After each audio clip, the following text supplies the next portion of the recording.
I was recently reminded of a study from the 1970s conducted by a pair of social psychologists.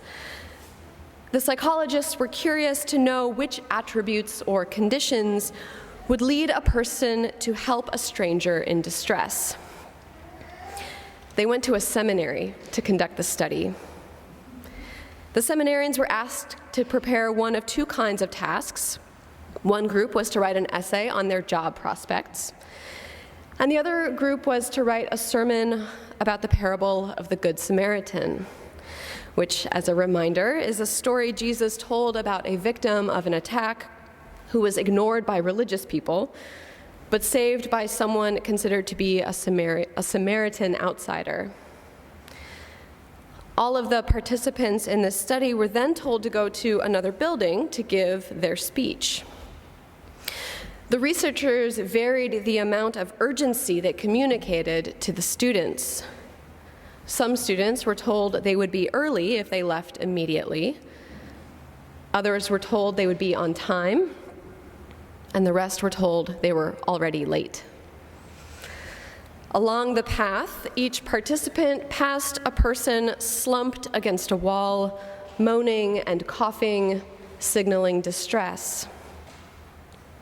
The researchers were curious to know which factors would have the greatest impact on whether the students stopped to help or not.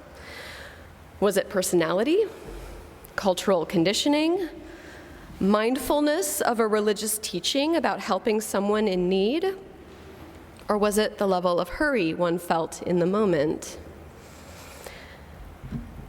I should add here that the researchers chose seminary students because of their presumed familiarity with the parable of the Good Samaritan, but the results were not specific to those pursuing theological education, says the woman who went to seminary, who is also highly aware of the seminarian sitting right behind her. As it turned out, the greatest influence on the students' behavior was not their beliefs or their career goals. It was the amount of time the students believed they had. Those who stopped were the ones who thought they had time to stop. Those who didn't stop were in the greatest hurry. Some literally stepped over the person on their way. One conclusion the psychologists drew was this: ethics become a luxury as the speed of our daily lives increases. Let me say that again. Ethics become a luxury when the speed of our daily lives increases. Jesus says, "Come to me, all you that are weary and are carrying heavy burdens, and I will give you rest." These words are beloved by many because they feel so comforting. To those who are stressed, who are tired, who are overworked and overburdened, these words bring hope of reprieve.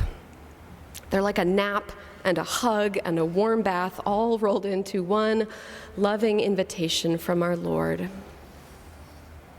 And if it is true that ethics become a luxury as the speed of our daily lives increases, then the invitation from Jesus to find rest is not just a source of relief for those of us who do not have enough time for rest.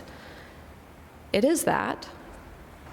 But the invitation from Jesus is also a call to a particular aspect of discipleship. Rest is one way we answer the call to follow Jesus. Ceasing work, slowing down, protecting parts of our lives from the frenzy of the world around us. All of this is part of how we follow Jesus. Consider for a moment the rhythm which with God created the earth in the story of Genesis. On each of 6 days, God creates something tangible and experiential. God produces, God makes, God brings about. And then on the seventh day, God rests. In her book called The Sabbath World, Glimpses of a Different Order of Time, writer Judith Shulevitz says that Jewish teachings about the Sabbath suggest God doesn't just rest on the seventh day, God makes rest, which seems like a contradiction in terms. God is making something. God is making rest. The rabbis pondered this, wondering how can that be? And how can God be making something that isn't? And the answer is God was creating this system of meaning, which is based on stopping and looking back over what God has created to say, is that good? And it turns out it was good. So rest is a gift from God, made by God, built into the order of creation. And today, Jesus invites us to participate in the work of rest. You'll notice that after Jesus invites those who are weary to come to him for rest, he then asks them to take his yoke upon them. In other words, to join him in the work of carrying a lighter burden, finding rest, and slowing down. This may again seem like a contradiction in terms. How can rest be work? I wonder if it helps to first think of what it looks like when we don't put effort into rest. Effortless rest is often the path of least resistance. We zone out to a game on our phone or mindlessly scroll through social media.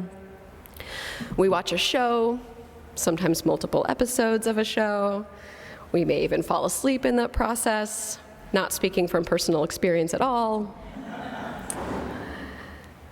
And please do not misunderstand me. These are not bad ways to spend our time.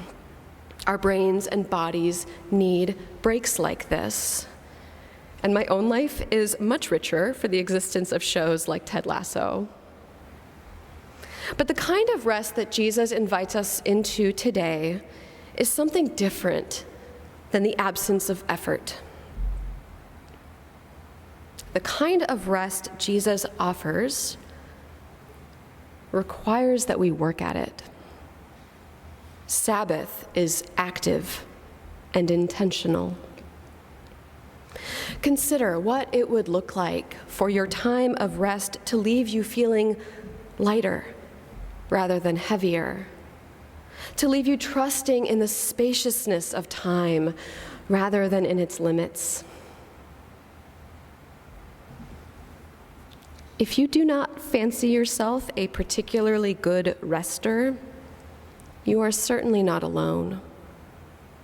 The struggle with rest is collective and universal. It is notable that Jesus' words today are to a plural you, not a singular you.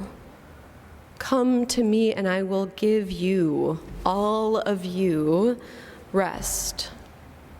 We all need this. One of the suggestions offered by Shulevitz in her book on the Sabbath is that we make our rest festive and fun, and that we do it together.